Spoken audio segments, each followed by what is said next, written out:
देख रहे हैं 4 PM और मैं हूं आपके साथ सिमरन। दोस्तों, गुजरात के वडोदरा में आदिवासी अधिकार संविधान सम्मेलन के दौरान राहुल गांधी ने प्रधानमंत्री नरेंद्र मोदी पे कई आरोप लगाए हैं और कहा है कि मोदी आदिवासियों के हितों की परवाह नहीं करते। राहुल गांधी ने सबसे पहले आदिवासियों के इतिहास की बात करते हुए कहा कि अगर कोई 5000 साल पहले यहाँ आता तो सारी जमीन आदिवासियों के नाम होती। धीरे धीरे उन्हें हटाया गया, वहीं अब 21वीं सदी में भी उनके लिए नया शब्द लाया गया है। राहुल ने बताया कि आरएसएस और बीजेपी का शब्द है वनवासी, मतलब आप मूल मालिक नहीं हो, ये देश आपका था लेकिन असली मालिक कोई और था। अगर आप आदिवासी हो तो इस देश पे आपका हक है, आपकी जमीन, आपका जंगल, आपका पानी आपसे छीना गया। लेकिन वनवासी कहने का मतलब है कि सिर्फ आप जंगल में रहने वाले हो। राहुल ने कहा दोस्तों कि ये शब्द आदिवासियों को छोटा दिखाने के लिए इस्तेमाल किया जाता है और इससे उनकी पहचान बदल दी जाती है। यहाँ आपको बता दें कि राहुल गांधी ने आगे मोदी सरकार पे तीखा हमला किया। उन्होंने कहा कि मोदी जी बिरसा मुंडा, अंबेडकर और गांधी जी की मूर्तियों के सामने हाथ जोड़ते हैं लेकिन उनके विचारों की रक्षा नहीं करते हैं। बिरसा मुंडा ने आदिवासियों के लिए लड़ाई लड़ी और शहीद हुए, लेकिन आज जब वनवासी कह के आदिवासियों की जमीन छीन के उद्योगपतियों को दी जाती है तो ये संविधान और बिरसा मुंडा दोनों पे हमला है। राहुल ने कहा कि जब अब ये एक तरह का चलन बन गया है, जब भी विकास की बात आती है तो सबसे पहले आदिवासियों की जमीन ली जाती है। स्टैचू बनाने के लिए, माइनिंग के लिए जमीन ली जाती है और कई बार सही मुआवजा नहीं दिया जाता है। राहुल ने जाति जनगणना का मुद्दा भी उठाया। उन्होंने कहा कि जब वो जाति जनगणना की बात करते हैं तो आरएसएस, मोदी और बीजेपी उन पे हमला करते हैं, लेकिन इसका मतलब है कि देश को समझना, इस देश में करीब 10% आदिवासी, 15% दलित और 50% ओबीसी हैं। इन सभी की हिस्सेदारी होनी चाहिए। राहुल ने प्राइवेटाइजेशन पे भी सवाल उठाया और कहा कि प्राइवेटाइजेशन का मतलब है कि सिर्फ 5 से 7 लोगों को फायदा होता है। पहले पब्लिक सेक्टर में आदिवासी और दलितों को अवसर मिलते थे, वहीं अब अडानी की कंपनियों में एक आदिवासी नहीं मिलेगा। ब्यूरोक्रेसी में भी उनकी संख्या बहुत कम है। प्राइवेट अस्पतालों के मालिकों में कोई आदिवासी नहीं है, ना ही यूनिवर्सिटी या कॉलेज के मालिकों में। देश की 500 सबसे बड़ी कंपनियों में भी आदिवासियों की हिस्सेदारी नहीं के बराबर है। राहुल गांधी ने टैक्स और कर्ज माफी का मुद्दा उठाया। उन्होंने कहा कि आम लोग जीएसटी देते हैं, कपड़ों पे भी जीएसटी लगता है। आम आदमी जितना टैक्स देता है उतना ही उद्योगपति भी देते हैं, लेकिन उनकी आमदनी और आम आदमी की आमदनी में बहुत फर्क होता है। उन्होंने सवाल उठाया है कि कितने आदिवासियों का कर्ज माफ हो, लेकिन बड़े उद्योगपतियों का कर्ज बार बार माफ किया जाता है। राहुल ने तेलंगाना का उदाहरण दिया कि जहां कांग्रेस ने जाति जनगणना कराई। उन्होंने पूछा कि देश की संस्थाओं, ब्यूरोक्रेसी और कॉरपोरेट सेक्टर में आदिवासी, दलित और पिछड़े वर्गों की कितनी हिस्सेदारी है, क्या ये 10% भी है। उन्होंने कहा कि भाषणों में सबका सम्मान किया जाता है, लेकिन जब सत्ता और संपत्ति बांटने की बात आती है तो चुप्पी छा जाती है। उन्होंने मनरेगा का जिक्र करते हुए कहा कि ये योजना आदिवासियों के लिए रोजगार का बड़ा साधन है। राहुल ने दोस्तों एक उदाहरण भी दिया। उन्होंने कहा कि केरल में एक व्यक्ति ने उनसे पूछा कि आदिवासी को मिलने वाली मुफ्त सुविधाएं कब बंद होंगी।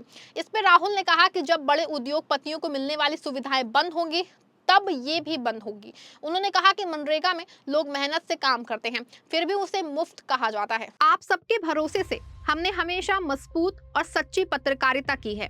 चैनल को आप सबने सब्सक्राइब तो कर ही रखा है, हमारे चैनल को ज्वाइन भी कीजिए। हमारे चैनल के मेन पेज पे जाइए, जहां सब्सक्राइब लिखा होता है ठीक उसी के बगल में आपको ज्वाइन का विकल्प दिखेगा। ज्वाइन बटन पे क्लिक करके पेमेंट प्रोसेस पूरा होते ही आप हमारे सफर का मजबूत हिस्सा बन जाएंगे। उन्होंने सवाल उठाया कि विकास हो रहा है, लेकिन किसका विकास हो रहा है। उन्होंने कहा कि उनकी सरकार ने आदिवासियों की सुरक्षा के लिए कानून बनाए थे, लेकिन अब सरकारी स्कूल और कॉलेज बंद करके प्राइवेट संस्थान खोले जा रहे हैं।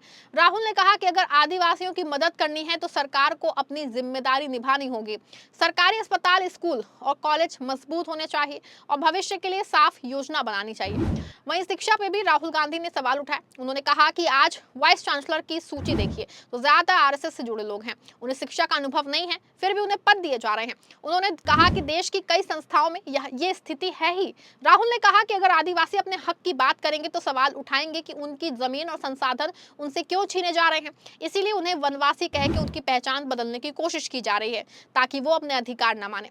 राहुल ने यह भी कहा कि वो चाहते हैं कि आदिवासियों को बराबरी का हक मिले और देश के बड़े पदों पे उनकी भागीदारी हो। दोस्तों, राहुल गांधी ने विदेश नीति और अमेरिका के पूर्व राष्ट्रपति डोनाल्ड ट्रंप पे भी बात की। और कहा कि देश में नफरत और हिंसा बढ़ रही है। उन्होंने आरोप लगाया कि सरकार में अमेरिका के साथ ऐसी डील की है दोस्तों जिससे किसानों को नुकसान हो सकता है। उन्होंने कहा कि भारत में छोटे किसान हैं जबकि अमेरिका में बड़े किसान हैं। ऐसे में कृषि क्षेत्र खोलने से भारतीय किसान प्रभावित होंगे। राहुल ने यह भी आरोप लगाया कि देश का डेटा अमेरिका को दिया जा रहा है और टैक्स नीतियां आम लोगों के खिलाफ हैं। उन्होंने कहा कि सरकार बड़े उद्योगपतियों के हित में फैसले ले रही है। यहाँ आपको बता दें कि सम्मेलन का माहौल काफी उत्साहपूर्ण था। वडोदरा और आसपास के आदिवासी इलाकों से लोग इसमें शामिल हुए। गुजरात में आदिवासी आबादी दोस्तों लगभग 14% है, लेकिन उन्हें विकास में बराबरी का हिस्सा नहीं मिल रहा है। राहुल ने यह भी कहा कि आदिवासी इस देश के मूल निवासी हैं और उनकी जमीन, जंगल और पानी उनकी विरासत है। उन्होंने बिरसा मुंडा को श्रद्धांजलि देते हुए कहा कि उन्होंने आदिवासियों के अधिकारों के लिए संघर्ष किया और आज भी संविधान की रक्षा करना जरूरी है।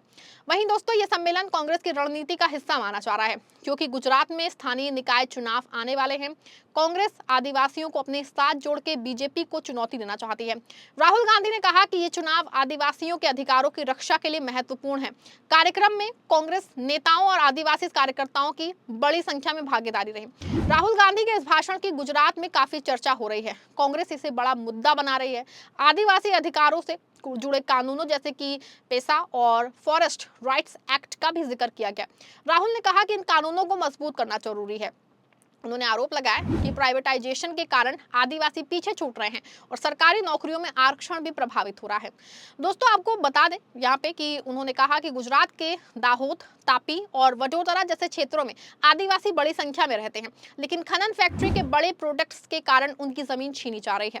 राहुल ने कहा कि विकास के नाम पे आदिवासियों को नुकसान पहुंचाया जा रहा है। राहुल गांधी का ये भाषण सिर्फ वडोदरा तक सीमित नहीं है, बल्कि पूरे देश के आदिवासियों के लिए एक संदेश है। उन्होंने कहा कि कांग्रेस ने मनरेगा और फॉरेस्ट राइट एक्ट जैसी योजनाएं शुरू की हैं, लेकिन मौजूदा सरकार उन्हें कमजोर कर रही है।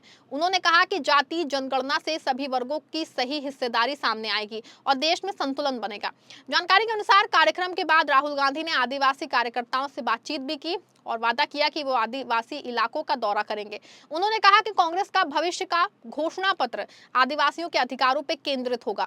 कुल मिला के वडोदरा का ये सम्मेलन गुजरात की राजनीति में एक नया मोड़ ला सकता है और आदिवासी मुद्दों को राष्ट्रीय स्तर पे चर्चा में ला सकता है। वहीं इस खबर पे आपकी क्या राय है, कमेंट में जरूर बताइएगा और इस वीडियो को लाइक और शेयर भी करिएगा।